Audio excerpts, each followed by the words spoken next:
Welcome to Volume 11 Rock Talk Podcast, brought to you by Volume 11 Music.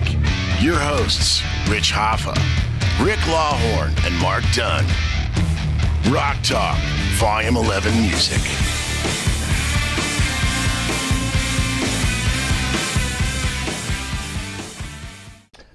Hey everyone, Rich here at Volume 11 Music, and this is Rock Talk.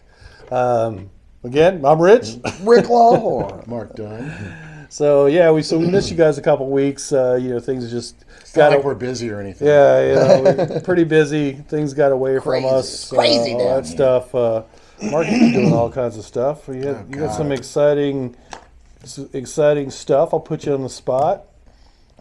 Oh. Oh. I hadn't thought about that. Yeah. Oh, you mean like announcing something? Yeah. So, why not? back in April, anybody who watches the show saw that I got to jam with Billy Sheehan down in Nashville.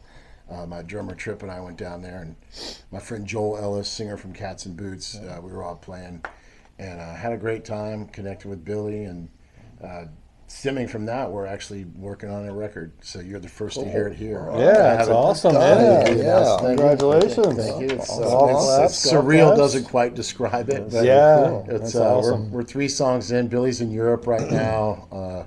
Our engineer's on vacation as well. So we started with 3 of our older tunes just to get it going because they've never really been recorded. Yeah. Like to the way I wanted to be recorded. So do that and have Billy playing on it. Yeah. And, we're also working on a menagerie of other material, and talking with Billy last week, which is also kind of cool just to be on a level. Yeah. One of the things I said, hey, I asked him directly, first of all, we need to come up with a name for the band. Right. Because I don't have the hubris to call it Mark Dunn. Right. Yeah, Billy exactly. Sheehan. Yeah. I'm going to go ahead and not go ahead and do that. And, so I asked him to think about that as far as what he would want to call it, and or the project, really. And then also I asked if he was amenable to doing some live shows after this comes out, and he absolutely... We don't have any dates, obviously. The record's not even out yet, but that's looking like it's on tap for 26 as well. So, Yeah, That's awesome. That's so awesome. you heard it here first, man. Right here in Fredericksburg, Virginia. Right. Fredericksburg. Stuff is happening. Yeah, represent Stuff is Central happening. Virginia. That's right. Right. That's right. So thanks for letting me say that. Yeah. Yeah, that's awesome. That's awesome. So, we're going to get into it a little bit. We've kind of touched base on this subject a little bit. Little tiny. Just not a little much. bit. But we've talked about, kind of regional stuff. So we're going to talk about bands that came out, like rock bands that came out in the 70s. And we're going to talk about, East Coast versus the West Coast. Yo. And you can kind of get a flavor of what the bands are. And of course we all love that music, but you had in the East Coast you really had 2 segments that came out in the 70s. So Southern rock and then the New England thing. Yeah, we kind of split that up. Yeah. So I'll run this down. And we used AI to kind of of course we know all these bands. Yeah. It was kind of a little tool to help us figure out who came out. But of course, in New York, of course, you had CBGBs, and you had bands like the Ramones, Blondie, Talking Heads, Patti Smith Group, The Television. Police's first American gig was at CBGB. I have heard that. Yeah. And then Blue Oyster Cult, Steely Dan, and then out of Boston, Mass. Steely Dan's different, though. Yeah. Steely Dan wasn't out gigging, if I'm not incorrect. And by the way, let's say hello to our viewer in Gdansk, Poland. But Steely Dan was not Don Fagen and Walter Becker were not out playing. Right, They were right. writing songs. They got I guess somebody knew somebody and got a deal. Yeah. Okay. I get that they're East Coast. Yeah. They weren't like an East Coast band. Right. Yeah. And I also think that they recorded some records in L.A. too. So Well, yeah, and they have a lot of LA players on those session players. And all Yeah. that. Well, it's kind of interesting too. I of course, I wasn't really into the CBGBs thing, but Talking Heads, I didn't even know they came out in '75. And Yeah, I was- of course, I didn't pick those guys up until watching MTV and going, I don't like these guys. So Rich not a fan. Tina Weymouth, the bass player, is a fellow Icelandian. Oh, wow. I gotcha. But Boston, of course, Boston. I mean, you had Aerosmith. And where were they from? Boston. You had Boston. Do You they had all talk like Aerosmith. that? Boston. Had the Cars. I mean, three huge Extreme, bands. but they're not in this tranche. We're still in the 70s. That's right. So, so great bands. And we got to talk also too, like in that early '70s, were hard. I mean, Kiss. Yeah. You know, I mean, they how were. do you not? Yeah, they were definitely for sure. big part of that movement. And and Jay Giles. yeah. Bruce That's Springsteen. 70s. Yeah, early '70s. Oh yeah. So you had some really good bands coming out of the Eastern United States, right? And had some different flavors there too, because of with the whole punk thing and that type of stuff coming out.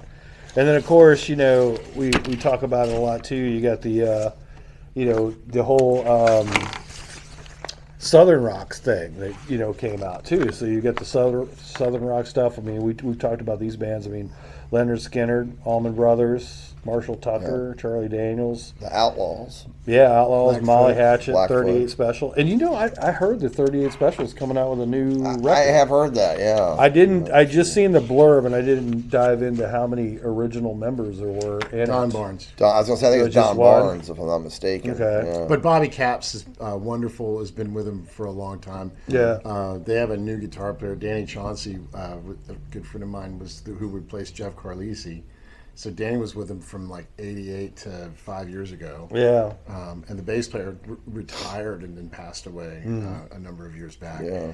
They used to have two drummers. Neither of those guys. It's just one drummer now. Remember when they first came out? Yeah, Yeah, I right, remember right, that. yeah. Definitely a big thing there. So the Allman Brothers with two drummers, and I mean, that's kind of what if they. Yeah, no, 38 that's cool, Special man. was a jam band that wrote great songs. Right. Right. Yeah. Yeah, they were good. I seen them down in North Carolina one year. Okay. Yeah, but Don Barnes still sounds Good. And, they're killing it. Yeah. Blackfoot, Atlanta Rhythm Section.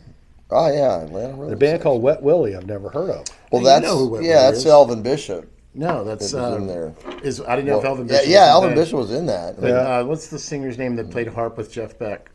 Jimmy Hall. Oh, Jimmy. Yeah, that's right. Gonna keep on shining, yeah. keep on smiling. Yep. Okay. Yeah. And then Black Oak, Arkansas, Yep. with one of the greatest rock drummers, Tommy Aldridge. Tommy Aldridge. And right. Dixie Drake's out of this. Yeah, Steve yeah, Morse, so one yeah. of our favorite guitar players. And Oh yeah.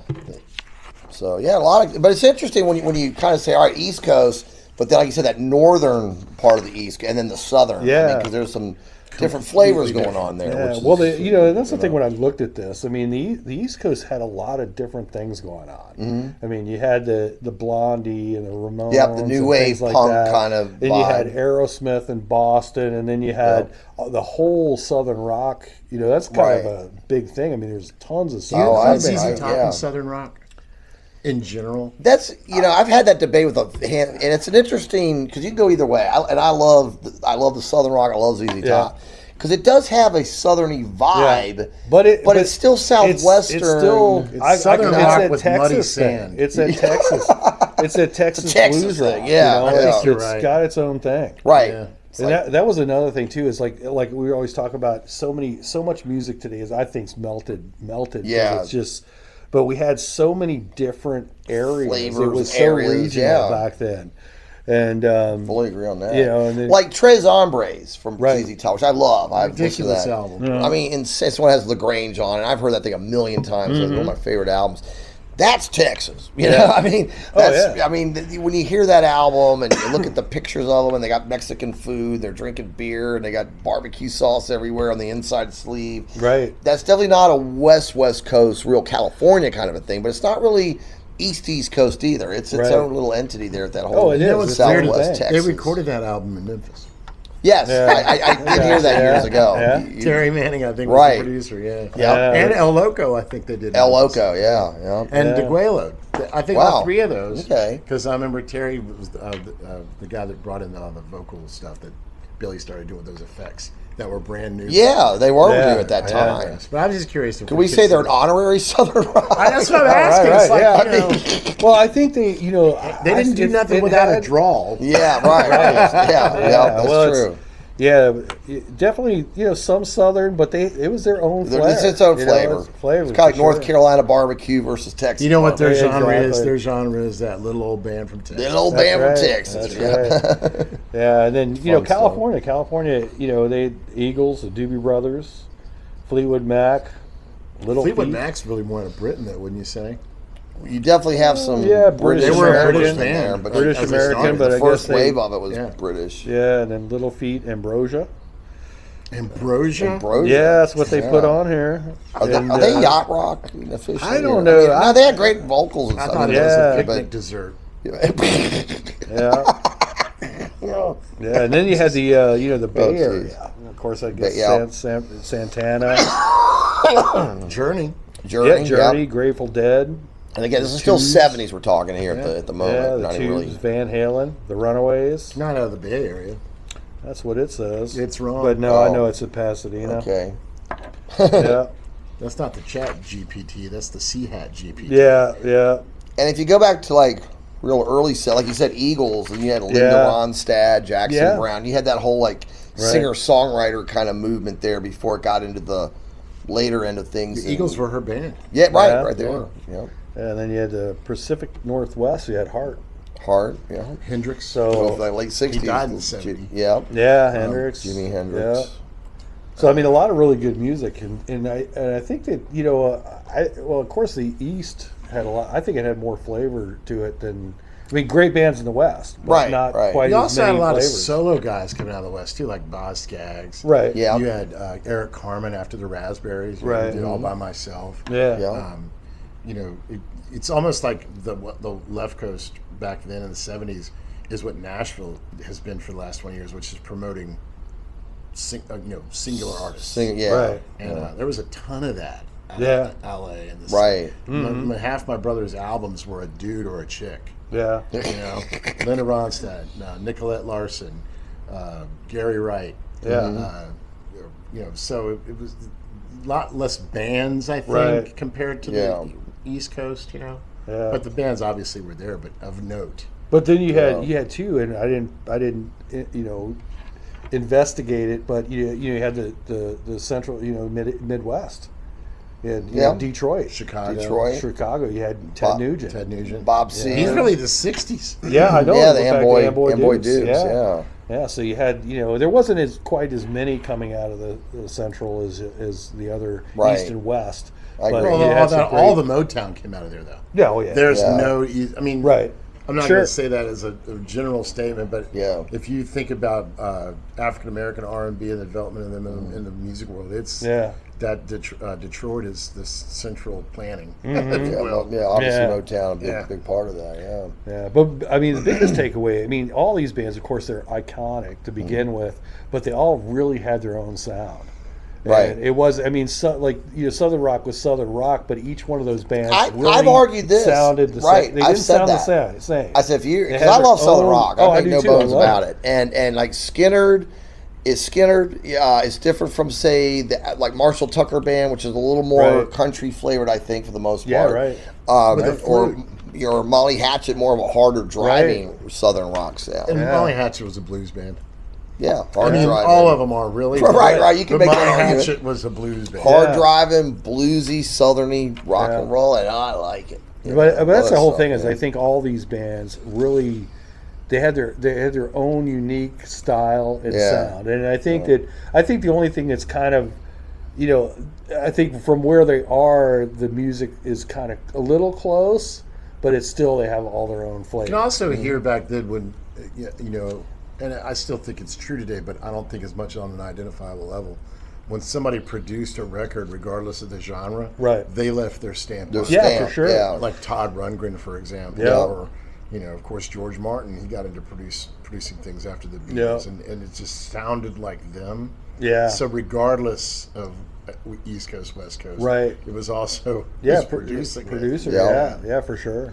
Well, Mutt Lange actually produced the Outlaws before he got the gig producing those famous AC/DC albums, and Def Leppard, of course. But I mean, he was doing the Outlaws in ’78. Yeah, that's interesting. Yeah. And Rodney Mills down in Atlanta, he mastered, or he became more famous for mastering records. Like this is an East Coast thing. Yeah. But he was mastering all the Pearl Jam, STP stuff coming out in the 90s. Mm-hmm. And he mastered a record I played on down there when I lived there. And I was asking him questions because I'm always never having. I'm asking him this and asking him that. And he finally looked at me and it was a smile. You know, Sweet Home Alabama, when Ronnie Van Zant says turn it up, I'm like, yeah, of course. He goes, he's telling me to turn up his headphones. Oh, wow. That was basically him telling me to quit asking him questions. Wow. Yeah, who he was. That's funny. That's Turn it crazy. up. Yeah. I do remember that. Yeah. Yeah. So, But man, some interesting. great bands. Oh, yeah. Yeah, no, I'm 100% on board. You know, it's funny because the Atlanta rhythm section. Now, y'all, was that really Southern rock or more like soft I think so. rock? Yeah. Or a different flavor. Yeah, homesick rocks. And And I like ARS. You know, I'm just saying that you get those different flavors we're talking about. I guess you know? that's their most famous rockin' song. Yeah. Everything else was kind of ballady. Yeah. That was a hit. Yeah. Oh yeah. I saw them open for Linda Ronstadt when I was a kid, and it was Oh. great. Oh. Yeah. Okay. Yeah. I'm nothing but killer tunes all night long. Right. There are a lot of good Yeah. stuff there. But so are we in the 70s? Are we avoiding disco? Because Well, that's another thing too. that's another rabbit hole. Well, when I did this, we were just talking about, just talking about, rock in general. I don't know where the disco. But well, Where does that fit? that I was the don't only know. thing that was the same on both coasts. Yeah, but Yeah. I mean, of course, I love bands like Casey and the Sunshine Band. I mean, what a great band. Yeah, a lot of catchy, fun. Yeah, catchy, songs. fun songs. But yeah, that was its own thing. But I think you're right, though. I think disco was disco. Yeah, Same drum beat. yeah. Get that hi-hat I in think there. it was. That was like it was the same. Yeah. Right. That might have been the first time the coasts connected on a style. And how about the first West Coast hard rock band? I think I'd say Montrose in Right. '73, Yeah. where you've got a young Sammy Hagar singing with Ronnie Montrose. Because really, like California rock up till '73 wasn't really hard jangly. rock. It was still Right. jangly. You know, it's jangly. You know, it's left over from the hippie scene, the psychedelic scene, the Yeah. singer-songwriter scene. And in '73, you got Montrose with that debut album, which I think is fantastic. Oh, yeah, And yeah. that is a hard driving rock and roll. And that's out album. of the Yeah, Bay it was. Area, right? Yes, they're Yeah. more Northern California. Yep. And then you're right. I don't know if And that was what would've been 73, so- heavy out of the West Coast In before that period, Right. where you did have, on the East Coast, Kiss and Aerosmith and the New York Dolls. I mean, Yeah. New York Dolls. Well, they were a big influence of a lot of. They different were. bands, Yeah, I especially coming into the '80s. So They many were. bands that They got were. into that. They might have been America's first counterculture punk band. Right.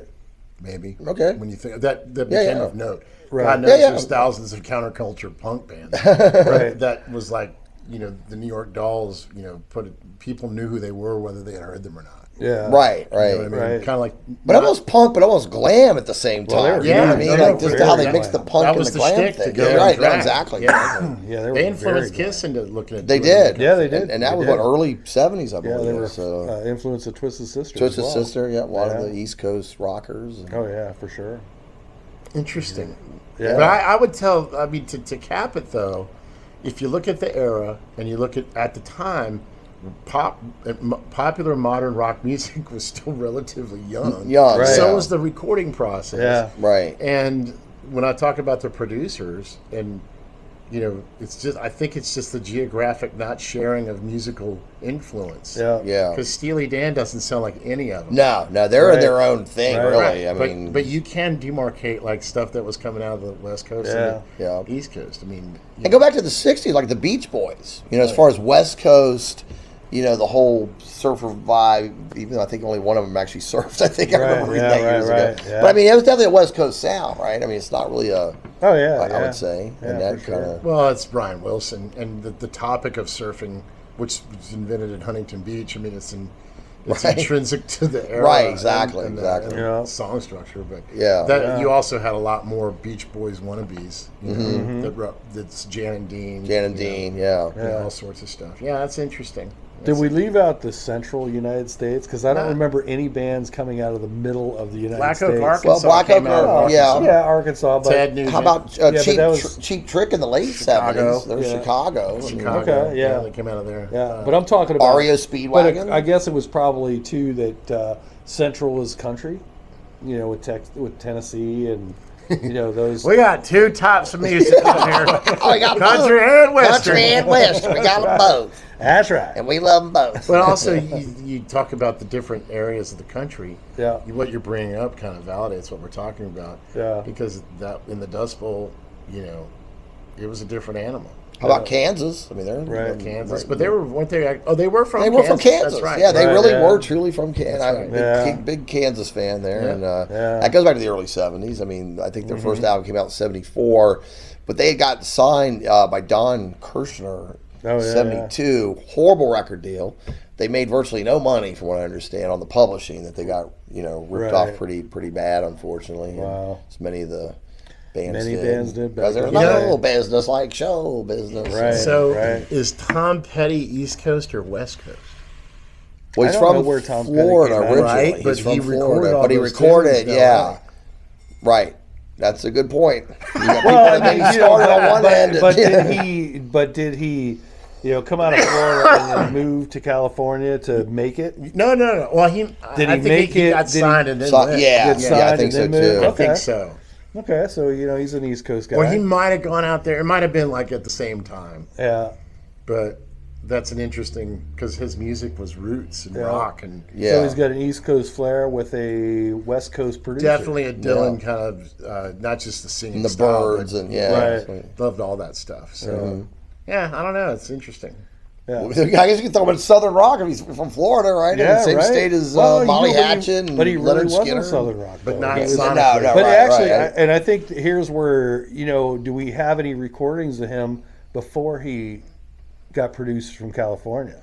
That might be something to listen to. I have never heard anything because- personally, but Well, that's the thing Yeah. is, But his out he what was, what was his sound here, and then when Yeah, he went and when got he went to- produced, yeah. because he sounds West Coast, and when you think about the bands that are there, I don't know if Yeah. he sounds even West Coast though. Really, yeah, I don't know. Yeah, it's hard. I have to if listen he to some sounds really West early- Coast, it sounds throwback to the '60s West Coast with a little bit more edge. All right. And Well, that's going to be homework. I'm going to go. I'm going Yeah, we'll have to research listen and- to his first record. so and much see to what it check sounded out, like. man. It's My bass player fun. Mike's mom grew up in Florida, and Tom Petty played her 16th birthday party. Wow. Okay. So we cool. got that going for us. Yeah, yeah. Hey, do you know who Tom Petty's guitar teacher was? Fun trivia question here today.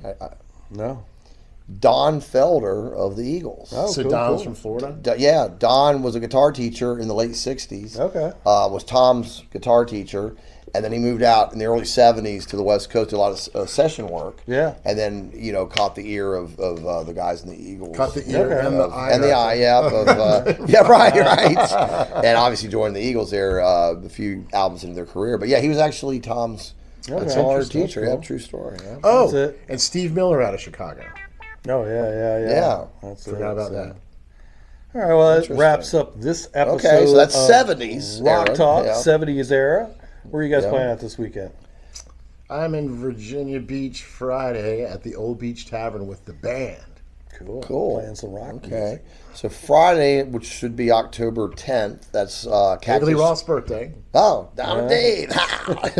I thought we were going to get through that. So we only talked about Van Halen once. We got to get one Diamond Dave. in there. Wow. So Cactus Jack, we are at the Fredericksburg Moose Lodge, boosting it up Friday night, 8 o'clock here in Fredericksburg. And on Saturday, which is October 11th, we are going to be at the very first Spotsylvania County Fair. They've never done one for Spotsylvania County before. All right. Out by the courthouse area. So Good time. that Yeah, is might going run out there to and see you be then. 7 o'clock we start. What day is that? That's Saturday. So we play How from late are you 7, going? 7 to 10. All right, cool. 7 to 10 on Saturday. Maybe Maybe we'll we'll come come see out it. there and check it Yep. out. So they got that whole new Got it. area out there, and they're going to make a fair out of it. So it's going to be the We first got a time. dinner date with the wife on Cool. Saturday for our anniversary. Oh, Awesome. cool. Happy So anniversary. thank you. That's And cool. then we'll head out there. Maybe we'll head out there afterwards. Yeah. My anniversary is today. Happy anniversary. Oh, well, Nice, happy. nice. I did not know Yeah, that, yeah. but happy anniversary. All right. Well, it's like my head Who is... did that song? My head Happy is... anniversary, That was- baby. oh, Got okay. you on my mind. I have heard that. Oh, boy, that's going to drive me nuts. Little River Band? Maybe. Is it? I think it Yeah, I is. think it was Little River Band. Yeah. I'm thinking of Barney Rubble. Happy anniversary, happy anniversary, happy anniversary. I remember that on the Flintstones one time. So All right. Well, if you're enjoying the videos, make sure to hit that like button, subscribe button, share and commenting. We're getting a lot of comments, especially on the short videos. But if you watch the short videos, make sure to watch the long video because sometimes it clips out what we're actually talking about. Outs. But hey, it worked in our favor. You know, we had one that went crazy, so we're happy about that. So we'll see you next week on Rock Talk.